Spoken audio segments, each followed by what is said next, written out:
I got like 25 years with Mark, so I've learned to block him out. I don't listen, really ever. Oh, you got breakthroughs and signies.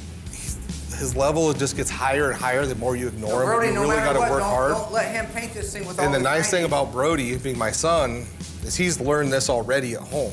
So when you're here and you have to survive this, you have to be able to completely block him out. No, this is important. And as you can see, all this silliness right now, you see this? Nothing. Stone cold. Okay, but this ain't funny. So what happened was you said that's what our plan is. that Get this car paint all the painted, cars together, and then once we're so done they'll with match, that, right? we'll get Remember the that? car pulled out, You said, cut and buff, if I don't get it have the deck lid on undercoated, and the extensions, and then we'll bring another car in. That's fraud. So if you don't put them on there, Will, if you don't covered put them them on all? there, that is fraud, and you can go to jail for that. All right, Let me tell you cut. something. With this hair, you're not going to do well. Hey, I'm trying to keep the kid out of jail. All right. You say something on TV and it's not true, you could get sued for fraud or something. Do you really want to end up in prison because you told them you were going to put quarter extensions on and you didn't? No. They're coming to get you, Barbara. Buried deep in the Pacific Northwest, one team in Springfield, Oregon, takes on the impossible, finding dead Mopar muscle and bringing it back from the grave. Award-winning Master of Mopar, Mark Warman, his cousin Doug, his daughter Alyssa, his best friend Royal, his painter Will, his assembly tech Justin, and the rest of the GYC Ghouls are restoring, resurrecting, and recreating some of the fastest, fiercest, and rarest muscle cars on the planet. This is Graveyard Cars.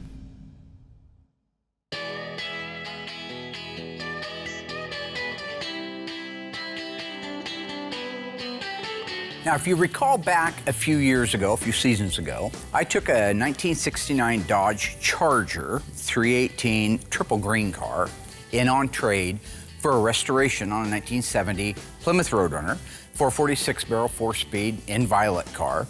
Rough car.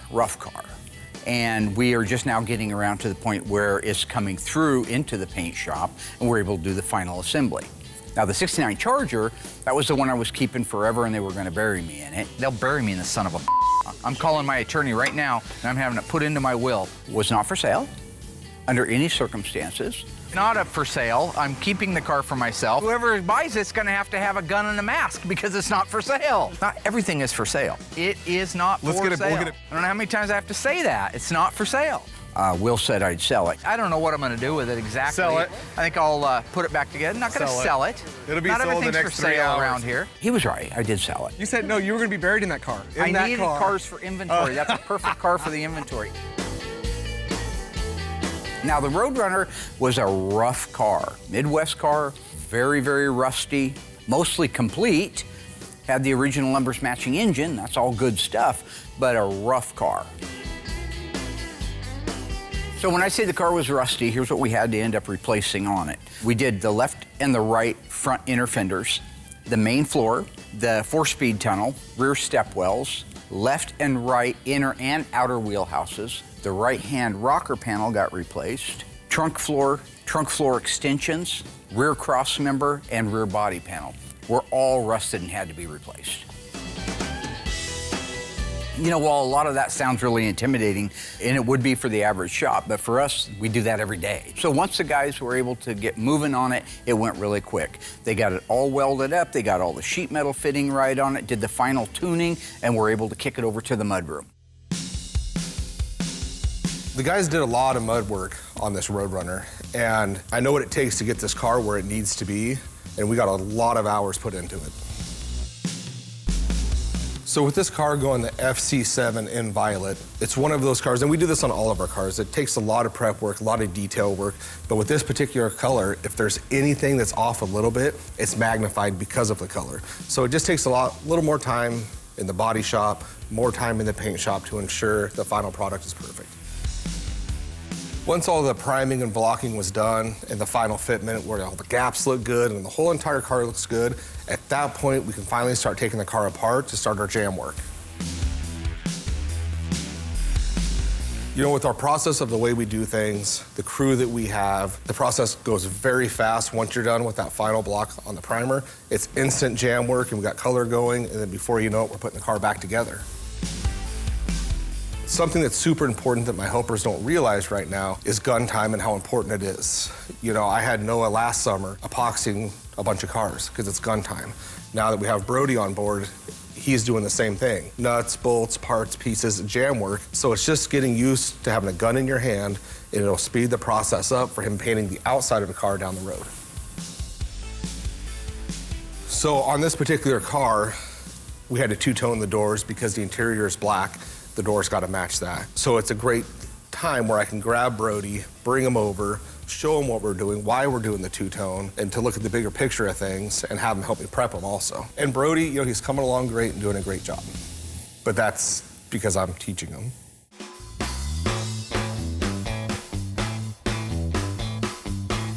All right, today's the day we're painting our 1970 Roadrunner. It goes to FC7 in violet, beautiful purple.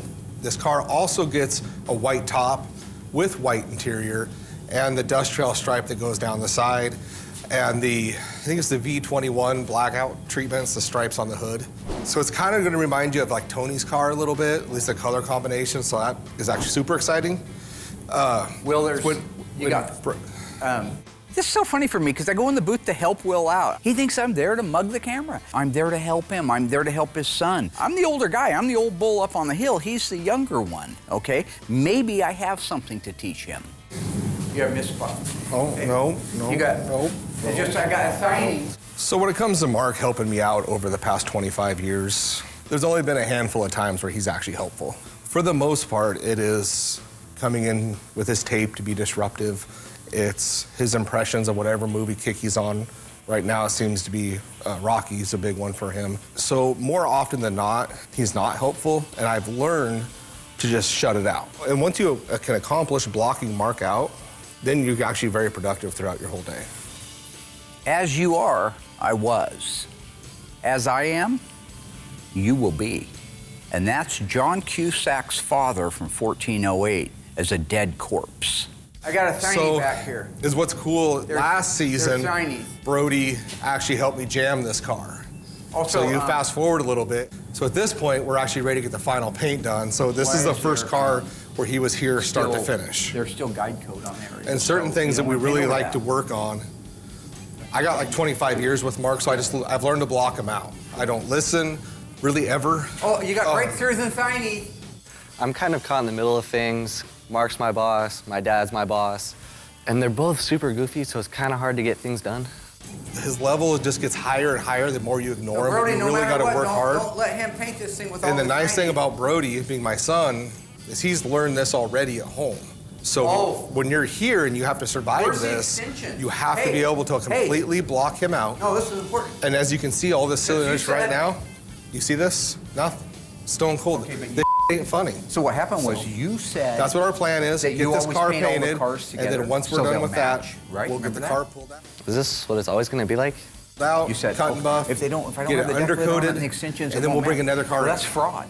Here's an example how not everything I'm doing is to play up for the camera. I legitimately found something. He said very specifically, and I agree with him, that the quarter extensions have to be on the car when it's getting painted. I'm getting all the parts of these cars at the same time that are done. So I'll put the car in there, and I'll put every part in there, and it is the biggest pain in the butt, but it's done at the same air pressure, the same time, the same batch of paint. That ensures that when the car's put together, everything looks the same. They weren't. I walked around the corner. They were not there. That's an important thing to miss, don't you think? So if you don't put them on there, if you don't put them on there, that is fraud, and you can go to jail for that. All right, let me tell you something. I'm trying to keep the kid out of jail, all right? You say something on TV and it's not true, you could get sued for fraud or something. Do you really want to end up in prison because you told them you were going to put quarter extensions on and you didn't? No. I'm just here to learn how to paint cars, and I don't know if it's going in that direction. I really don't know if it's ever going to go in that direction. So Brody, what's the first thing we're going to apply? We're going to apply our base coat. Good answer. Good, yes we are. How many coats are we going to apply? We're going to apply 8 coats. Wow, that was good. Yeah, we do. 8 coats. Google, we do 6 regular coats and then 2 drop coats to make sure the metallic lays out even and it's not all modelly. Okay. And what does that mean? All modelly? Yeah. What does that mean? It doesn't look like a zebra. It doesn't look splotchy or stripy. But you wouldn't know that, so that's a good question. How much flash time in between each coat? We usually give it about 10 minutes in between each coat. Based on the weather and what reducers, but yeah, good job.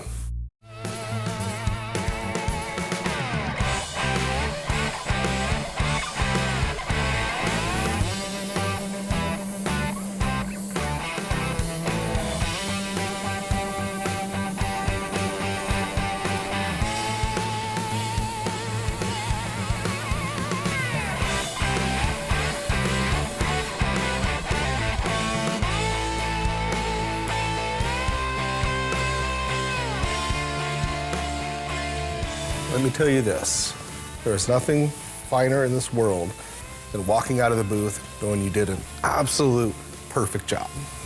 And have you ever done that?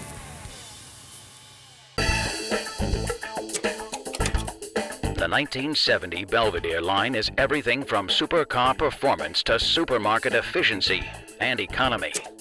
And this bold, new black honeycomb grille identifies the GTX and Sports Satellite. There are new horizontal taillights and rear deck trim on all Belvederes. This is Satellite. As for the distinction between models, dual-stacked taillights are featured on GTX, Sports Satellite, and Roadrunner. Additional identification for GTX is the black paint treatment. Satellite features a silver applique treatment between the taillights.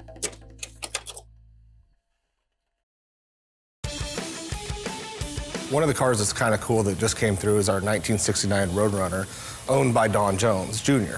Now, Don Jones Jr. is very successful. A lot of you on the West Coast will recognize the name. His dad had a Chrysler Plymouth dealership in Cottage Grove. Just 3 trees past the Village Green. That was the old commercial. Then one of the trees burned down in the summer, and the commercial went to just 2 trees past the Village Green. Thought that was kind of clever. Unfortunately, the dealership also burned down. Now, Don worked for his dad at the dealership, in the body shop, and in the paint shop when he was in high school. Junior was working in the body shop. He was able to earn and save enough money where he was able to buy a recent trade-in on the lot. He had bought a 69 Roadrunner, had some of his best memories, like all of us do, right? But even today, I mean, he owns multiple dealerships, and he wants to relive those high school years, and I think it's just fantastic that we can be a part of that, especially considering me and Dougie used to go down there all the time and dream about the cars on the showroom floor and out on the parking lot. I think it's even cooler that Will is able to work with his son on Don Jones Jr.'s car, just like Junior had to when he was earning money, right? So his kid is here earning money with Will. Don had to do the same thing to get his. Now, I think the big difference is Don Jones Jr. dad made him earn the money to buy the car. Will's daddy just gave him whatever he wanted, you know. So if you wanted a mini bike, a YZ50, a Yzinger, I think they called them, go-karts, cars, the best everything, the best clothes, dress up like Santa Claus, a living dad, you know, would love to have that. So it's just like, when does that list end?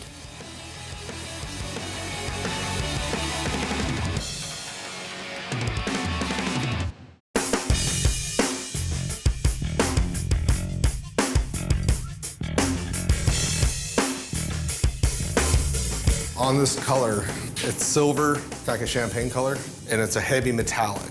So if we have any imperfections anywhere in this, the metallic will lay in that imperfection and it'll look like a scratch. And once you clear coat over that mistake, the only way you can fix it is by repainting it. So when it came to time to prep this car for its final paint, Brody did a lot of it. And it's super important that he listens, and because I've been there where I've made mistakes and trying to put him on a path to not make the same mistake. So when you were super frustrated because I made you go over it over and over and over, and why you don't even like this car anymore, that's why. Does that make sense? Not that I don't like the car, I don't like the color. So you see this like right here? It. So when a car needs to be finished off in 600, if it's not done thoroughly, you'll get a sand scratch, and then you're repainting something down the road. So it's super crucial, and he even complained about having to prep this car because of how much detail work had to go into it. I know I've told you twice, but... Third time's a charm. Oh, so I never have to do this again? I doubt that. So then when you have like spots like inside the wheel wells, they get wheel opening moldings, so it's covered, it's okay. From here, so here's the thing. I'm working really hard because Brody had no experience on what to do. And it's very important that he listen, and he does. So then you have Mark, who comes out, who knows the importance of what we're doing out here, and provides nothing.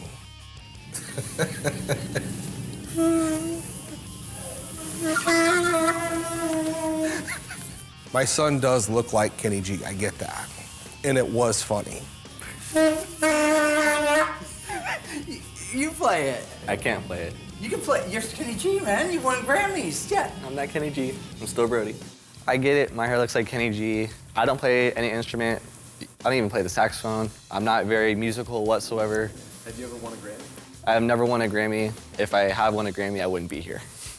Yeah, but you can play, right? No. You took band or something, right? Nope. So is this gonna be the new thing now? No, it's not a new thing. It's just, I got this for you. All I'm trying to do is have some fun and lighten the mood. I've talked about it for years. This place can get serious. Any job place can get serious. Wouldn't you love to have a boss like me, an entertainer, come by and have a little bit of fun? I bought a saxophone, all right? He actually spent money to be counterproductive. I mean, you get that, right? He actually got on eBay. Whatever he spent cost money to slow the process of work in his own shop. And then we'll complain later that we're not getting enough done. Put it on, Kenny. I don't play. Put it on. You know what I'm saying? Do that, dude. Woo. I just thought I'd take the joke a little bit further. It's not a bad thing. You know, it'd be helpful maybe if Brody didn't dress and wear his hair like Kenny G and try to trick people into thinking he's Kenny G. Then when I fall for it, maybe the gag's on me, right? Maybe he can play saxophone. So much detail work has to go into certain colors before you can paint them. You know, trying to get it covered, 3 coats of clear. Now we can just let it purge out. Then tomorrow morning start baking it. But it's just, if it was red, any solid color, we would have had this car. I think it's hysterical. Mark gets to torture Will the way he tortures all of us, and we get paid to laugh at it. I love Kenny G. Sounds like a lovely lady. See behind me? He is. All right, guys, cut.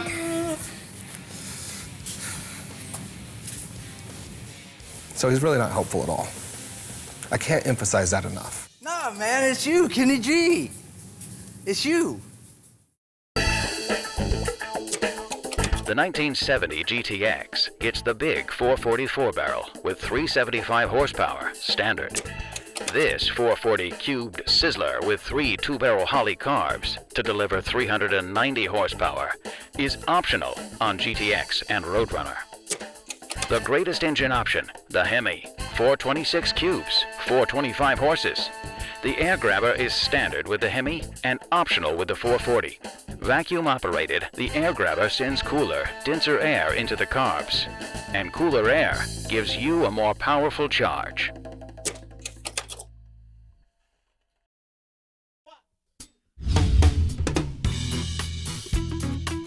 This is the first time I've sprayed A4. A lot of work went into the prep on this. Brody, you know all about that, how detailed it had to be. I love the backstory. I love the customer. I love everything about this car. It's got to be absolutely perfect when we walk out. We'll put 5 to 6 coats of color on. How long in between the coats?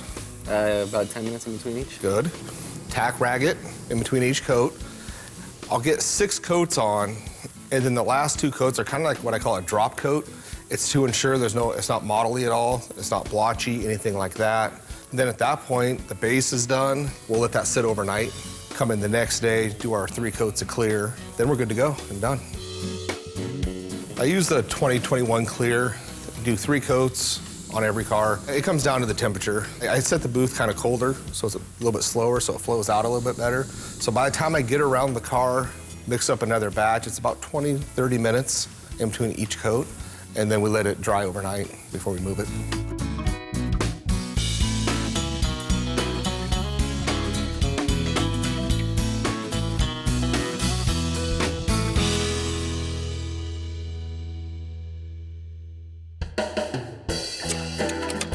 Let's see if you were paying attention. True or false? The Plymouth GTX shares the same grille as the Roadrunner and Sports Satellite. Do you think you know the answer? Stay tuned after a message from our sponsors to find out.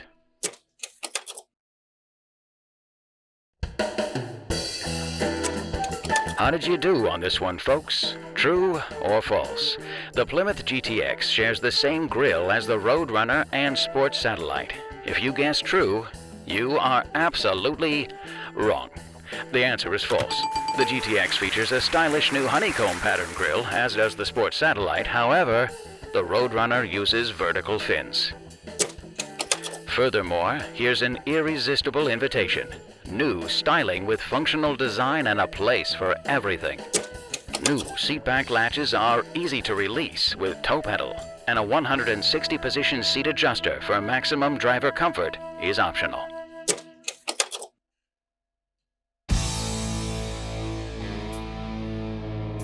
While the guys were getting Jones's Roadrunner ready for paint, I was busy working on the drivetrain. This was a pretty complete car when we started. In fact, it had the original numbers matching engine. So one of the things that's working really well here now is all the different departments that are able to work on the different components of the car. So while the guys are working on the metal and the body and the paint and stuff for the 70 Roadrunner, Doug was able to build out all of the drivetrain, the engine, the transmission, the Dana 60 rear end. All those things are ready, so when the car comes over here, we can put it all together and make it a roller.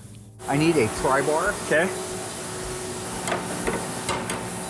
Most of you know that Dougie and I grew up together, so we know each other really well. I know his silliness and he knows mine. Recently, we were having a conversation. He watched through one of the episodes and he goes, you know, you do that intentionally when the cameras are on. You don't do that when the cameras aren't on, to make me look silly, make me look crazy, make me look wacky or like I'm from another planet. I said, dude, you don't need any help, man. I'm telling you, it's natural for you. So I decided on the drivetrain installation, I was just gonna throw a body cam on, like the police use when they're chasing criminals down. Oh, you know, Tiny, right? They've used that against you on more than one occasion. So all we had is microphones and GoPros and body cam. Have that back. Go ahead and tighten those bad boys down. Want to get yours? Yep. I didn't know what Mark was doing. Nobody knows what Mark is doing. I guess he's playing some hidden camera trick on me. How is a body camera strapped between my breasts with a Jane Russell bra hidden? How is that a trick? You could see it plain as day. I look ridiculous. It's not like it's a little pin in your pocket like the old days, like Agent 99 and Get Smart and all that. It's a big old box on your chest. You're just very anti-grease, and I don't know why. You've always been that way. You're terrified of grease. It scares you. Something about the way it moves or something just scares the bejesus out of you. Do we go inside out or outside in on these? Well, I don't think you can get it from the inside out, can you? Oh! See, there's only 2 inches and it's a So we got it right, tackle. didn't we, for a change? You did really good, yeah. This is the first time we I'm got pretty it amazed. right. Yeah, you're really... So far, so good, right? Maybe Dougie was right. So I watched the bit where you were talking to Hunter about the rear end. Yeah. And you just went nuts on him and left is right and right is left, and then you had him doing division and all kinds of things. How does dividing A number? an odd number in half make it an even number? See, when I first watched that edit with Doug and Bubble Boy over there going over the leaf spring numbers, I thought, well, the editors are playing with it. They're cutting stuff up, making it look crazy. Well, the odd side goes on the driver's side and the even side goes on the passenger side. Yeah, but both of the numbers were even. Yeah, but one starts with a 3. So that makes it odd. Divide them by 2. You divide them by 2? Yeah, that makes it, that's how you figure out which is odd and which is even. No, Dougie crazy. I don't know anything about math at all, okay? Then why would you offer All I know that? is a 9 is not even. But he's young and impressionable. He could make... 3 is not even. No, 3 is not even. That's true. But you were telling him it was even if he split it in 2. But He's new, he doesn't know any better. I know that's why he's counting on you to tell him the right way. And did I tell him the wrong way? You did. You told him to cut an odd number in half, and it would become an even number. Well, it will if you cut it right in the middle. Nuttier than squirrel excrement. You know how squirrels love nuts, right? So it's to be presumed that their excrement would be laden with nuts. No, it'll never be. No, that's it. Why don't you put it underneath here? Because right there's going to be in the way of our shock going on. You can put it, yeah, look at that nice spot there. Almost like it was made that way. Huh. So, what's the deal? Somebody couldn't understand my mouth? He had no idea what you were talking about. You're going to have them putting cars together backwards and upside down. But you understand the difference between odd numbers and even numbers, right? Uh-huh. Okay, good. 1 is not divisible by 2. There you go. 3 and 9 is not, and neither is 1. Right. So how, if you cut 9 in half, can it be divisible by 2? If it was 4 and a half,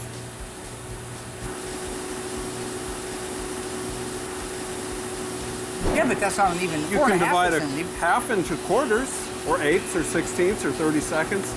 How does that apply to the actual part number? Have you ever looked at the numbers on these springs? Yeah, I see the numbers on those springs. That one is a... 795. How are you going to divide 795 in half? You're not. This would be called an odd number, which should be on the driver's side like it is. That one should be an even number, which is a 5, which makes no sense at all, so call Tony D'Agostino. Okay, call Tony. I just work with what they give me. 29, 39, 965. I take them out of his package and I put them on. 795. I don't know. See what I'm up against? No. Neither nobody one sees of them what- is divisible. Okay. Let's go put the front end in. Did I do something wrong? You're doing fine. Thank you. Overall, the rear end installation went fairly smoothly, and now we're able to move to the front of the car and get the drivetrain put in. That'll be really nice because we can put the wheels and tires on it. Once that's done, we can get it over and get the headliner and the vinyl top put on it.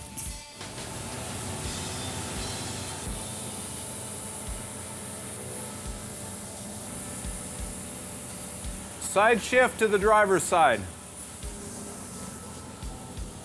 Raise up a foot.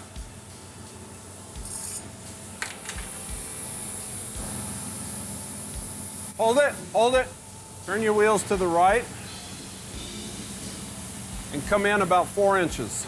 You know what I learned as we were putting this together? Give the people at home what they want to see, which is the installation of it. I like the GoPro look. I think you're getting some angles there that you wouldn't normally get. I think maybe it's even a bit more realistic than when the cameras are back just kind of shooting us on a cross shoot. But it went very, very well. Hold it. Side shift to the passenger side. Good. Up. Since Mark has implemented the use of the forklift into installing these drivetrains, it has made installing a lot easier to do. We can stand up and get to everything we need to do and clearly see what's going on. I love doing it this way.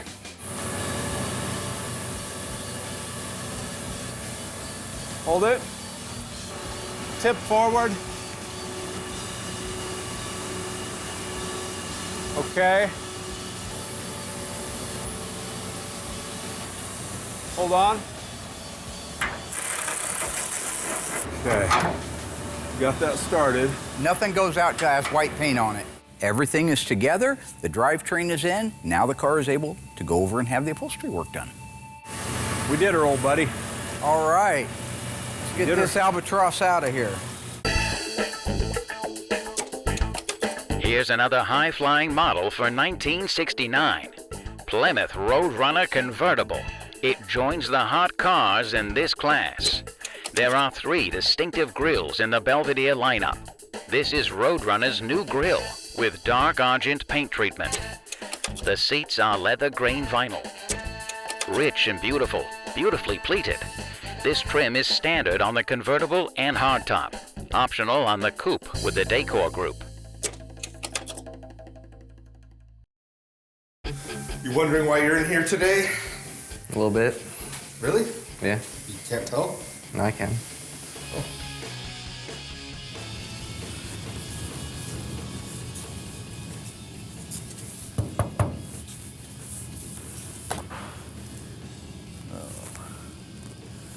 As me as the Italian stallion on the cover of Life. Hey, yo. So what are we doing?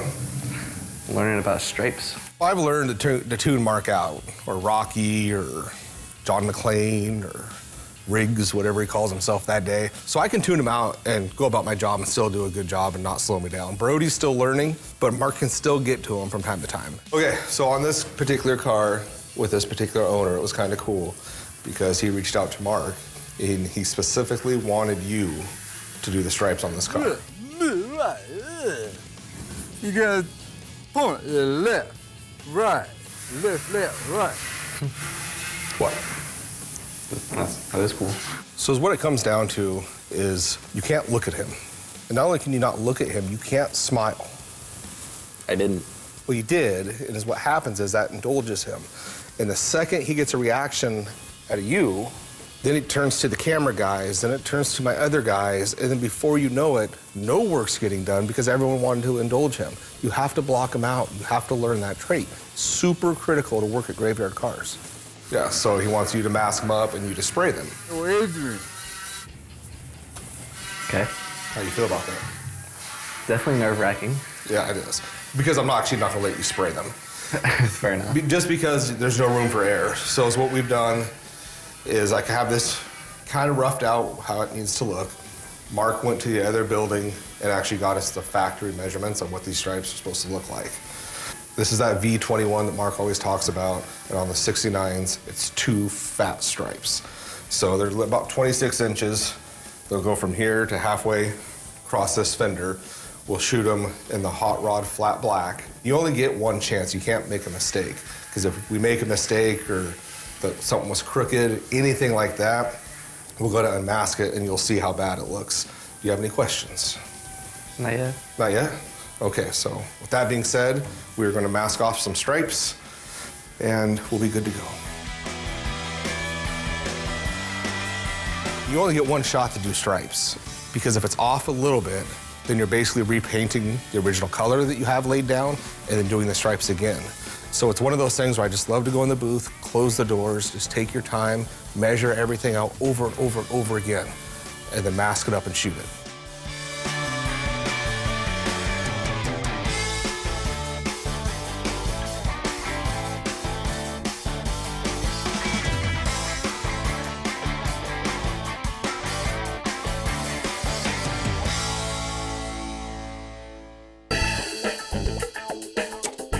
Roadrunner's standard engine is the 335 horsepower, 383 cubic inch V8. It has a high-performance camshaft, unsilenced air cleaner, and dual exhaust. It's already got a wild reputation. There are 3 new performance axle packages too, each with a special axle ratio. All axle packages include the high-performance cooling system, sure grip, and heavy suspension. Plymouth Roadrunner started out as a single-model performance coupe at a low price. It became so popular that a 2-door hardtop was added.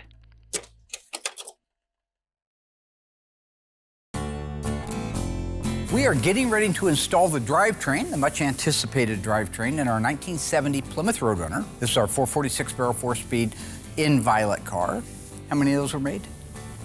What? We've got the drivetrain completely built out for it. The first thing that's going to go in is the 354 Dana rear axle, which is part of the what sales code?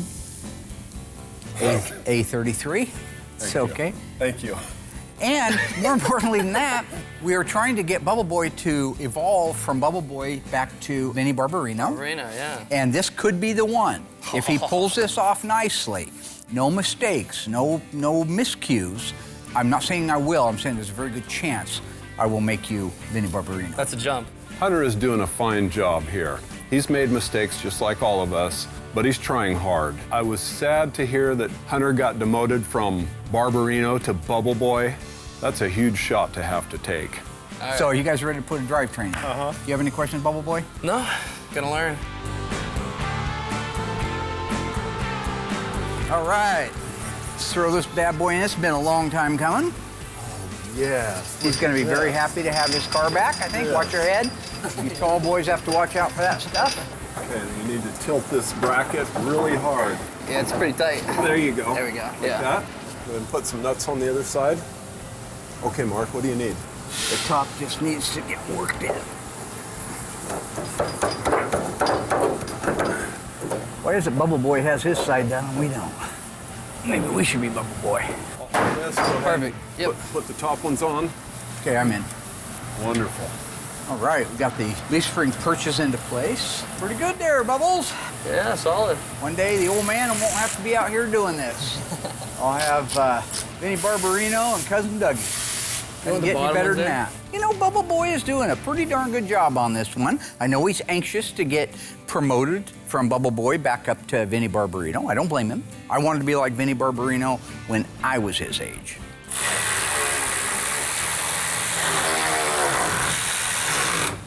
Douglas, if you want to let it down.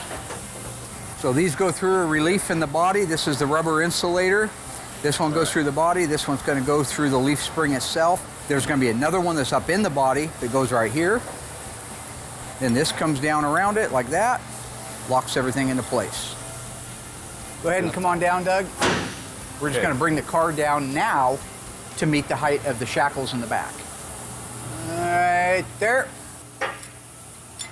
There's no grease on this. Why is there no grease on that? I'm stomping somebody in the neck.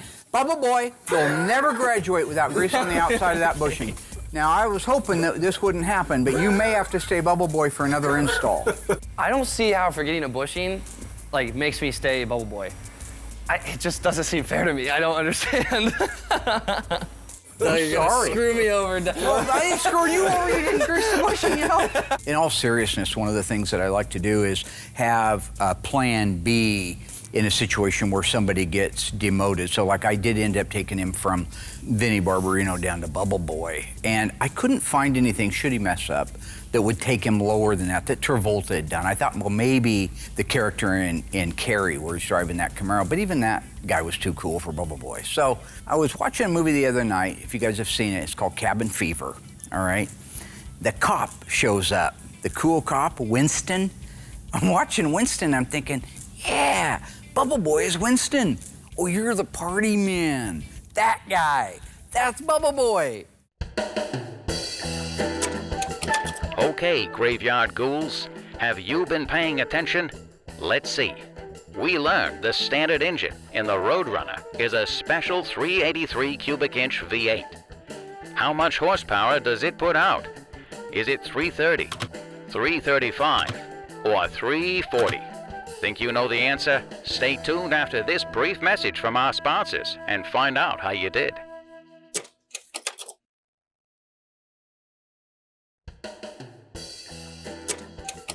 Well, Ghouls, how did you do on this one? What is the horsepower output of the standard Roadrunner 383? If you guessed 335, you are correct. The Roadrunner engine is a slightly higher performance engine of the regular 383 Super Commando, which is rated at 330 horsepower. In addition, here's the standard trim for the Roadrunner Coupe. It's durable, all vinyl, that's available in two-tone tan, two-tone blue, or black. In addition to this AM radio with stereo tape player, there's a new AM/FM solid-state radio with a powerful 5.5 watt chassis. Swinging options for us music lovers.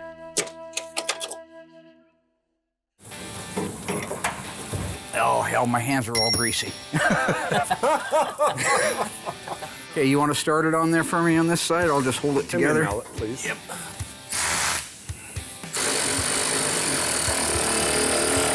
What's wrong with that? Well, there's two that are supposed to go on there. Unless you want to tell Walter Chrysler he made a mistake and there should only be one on there. The Fisher-Price man called, wants his hair cut back. All right, raise the car up, Rooster. Raise the car up.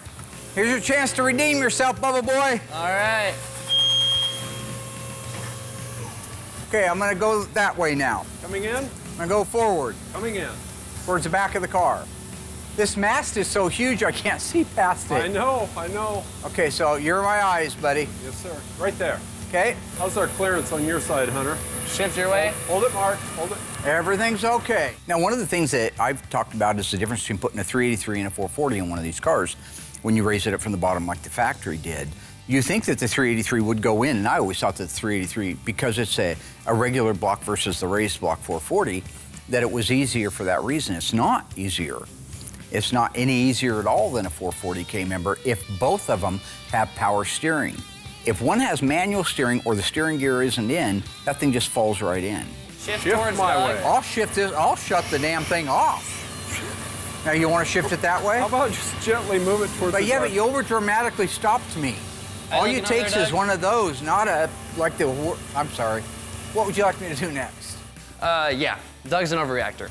We're good for a little bit. Okay. We're gonna go up a little bit. All right. Okay, my side's clear. How you doing? We're good. Oh, this is great. I like having 4 eyes. Hold it, Mark. Hold it, Mark. I did hold it.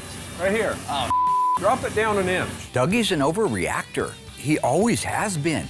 That crazy, over-dynamic stop when a car pulls out a half a mile ahead. I don't need that kind of a signal. I have plenty of time. You could just say, hey, did you notice a car's pulling out? But he doesn't. Both feet go to the ground on some imaginary brake pedal in the passenger seat, and he screams, stop!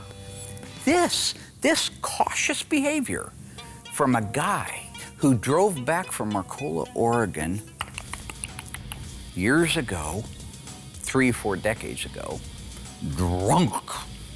And during the curves in a pitch black road that has no road lights would shut his headlights out. And I knew one thing, if I couldn't see the road, unless he's a vampire, he can't see the road either. He's not a bat.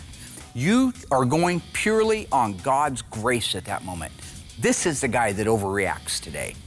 Passenger side. 1 inch. I just heard an ah from Bubble Boy. Yeah, you can't. No room over there? No, not. There's barely anything. What? It's Yeah. at an angle, isn't it? Yeah? Would you like me to let it down and straighten out the forklift? We can shift it a little, Hunter. I'm gonna shift it, okay? Okay. Yeah. How's that look? You're touching this here. I'm already touching? This. The cable. Other than that, you're good so far, but you're hitting that. Let's raise it, Hunter. Okay. Let's raise it. Okay, Mark, raise it a few inches. Pull your control arm down over the shock. How's your K-member bolt holes lining up? They're not at all. Are you filming? Hi, Riley. Isn't this great, Mark? I got one started. My grandma said that your Why don't you grandma just set your do what place you're on doing? fire. Thinking, hey now, Don't you hear hey that? now, I go. What are you hitting? I'd like to know why Mark calls me the crazy one. You should see him when he gets hungry. He goes wacko. Hi, Jeffrey. Okay, we got all 4 bolts in place, Mark. All right. You can go ahead and lower the forks down. We're gonna put it on the pogo. Lift up on it, Hunter. How we looking? Looking good, Mark. Can I come on down and get out of here? Get Yes, out of sir. the way? You can lower it down. That was a battle.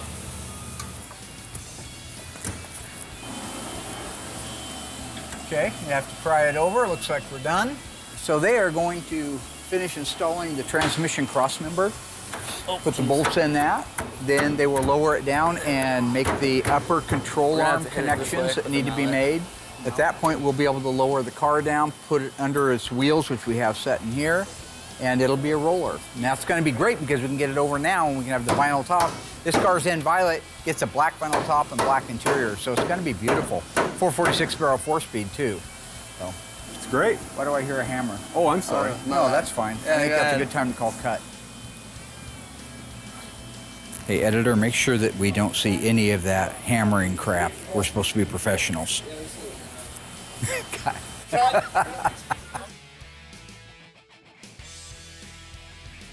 Heroes and villains, sinners and saints. If you didn't have Mark Warman, you'd have to invent him. And that is Don King, made in America. I should get my hair like that, shouldn't I? All up crazy. Like I got electrocuted.